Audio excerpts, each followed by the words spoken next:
Exportons une grande partie de notre production. Dans un instant, on va voir ce que représentent les camemberts, les bries et autres bleus dans notre économie. Mais d'abord, direction l'autre pays du fromage, les Pays-Bas.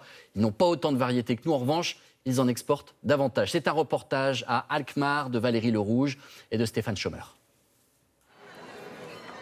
500 ans que la tradition perdure. Tous les vendredis, sur le marché d'Alkmaar, plus de 2000 meules de gouda fermiers sont apportés par bateau ou camion, goûtés, jugés et âprement négociés. Franchement, il est bon, 6,10 €. Une transaction qui a série. 6 € tout rond. Vendu. Je sais combien je paye pour 1 kilo, mais je ne sais pas à l'avance combien pèse le lot que j'achète. Les porteurs vont donc l'emmener maintenant sur la balance. Le marché attire des touristes du monde entier qui connaissent presque tous les fromages du pays, et pour cause. Gouda, Le gouda. les dames, le gouda et pas grand-chose d'autre. Moins de 10 fromages différents aux Pays-Bas, mais en quantité pharaonique. Car derrière ce folklore savamment entretenu, il y a un énorme marché. Ne vous fiez pas à la taille de cette fromagerie familiale. À l'intérieur, c'est une usine très productive et rentable. 15 000 goudas y sont produits chaque jour et exportés dans 30 pays. Dans cette pièce, vous avez 3 semaines de production. Les 2 tiers partent à l'étranger, surtout en Allemagne, aux États-Unis et en Espagne. La recette du succès, son prix. Un gouda ne prend qu'1 heure à fabriquer et exige peu d'affinage. Résultat, 4 € le kilo chez le grossiste, contre 7 € le kilo de camembert par exemple. Et les Hollandais n'hésitent pas à ajouter des arômes à leur fromage pour séduire de nouveaux pays. On a une grande variété. Là, la truffe, ça c'est du gouda parfumé au rhum.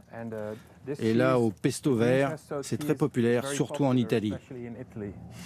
Très gros producteurs de fromage, les Hollandais en consomment en revanche assez peu, 14 kilos par personne et par an, presque 2 fois moins que les Français. Bonjour Lorraine Gublin. Alors je pensais que la France était le premier pays du fromage. En fait, c'est plus tout à fait ça. Alors, la France est quand même championne en termes de variété. 1200 recettes de fromage, mais en effet, elle n'est que le 3e exportateur européen derrière l'Allemagne et les Pays-Bas. Alors, quels sont les fromages que l'on exporte le plus quand même? Eh bien, ce ne sont ni les plus forts, ni les plus coriaces en bouche. Non, ce sont les fromages frais comme ceux que vous avez ici. Ça représente près des 2 tiers des exportations.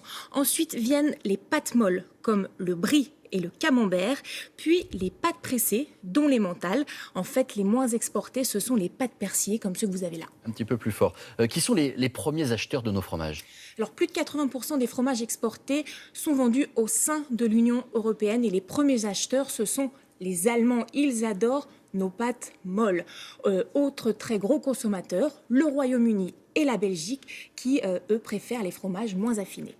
Donc un petit peu moins fort. En dehors de l'Europe, nos fromages ont quand même un petit succès. Hein. Oui, nos fromages sont vendus sur tous les continents, ou presque. Premiers acheteurs, les Américains. Ils partent aussi en Asie, au Japon et, plus surprenant, en Corée du Sud. Il y a même un petit marché pour le fromage français en Arabie Saoudite. Alors bien sûr, en dehors de l'Europe, ces marchés sont moins importants parce que le fromage, d'abord, c'est culturel et puis aussi à cause de la législation. Par exemple, aux États-Unis, seuls les fromages ayant subi plus de 60 jours d'affinage sont autorisés. Résultat, notre camembert, avec ses 21 jours d'affinage, interdit sur le sol américain. Merci beaucoup Lorraine. Et puis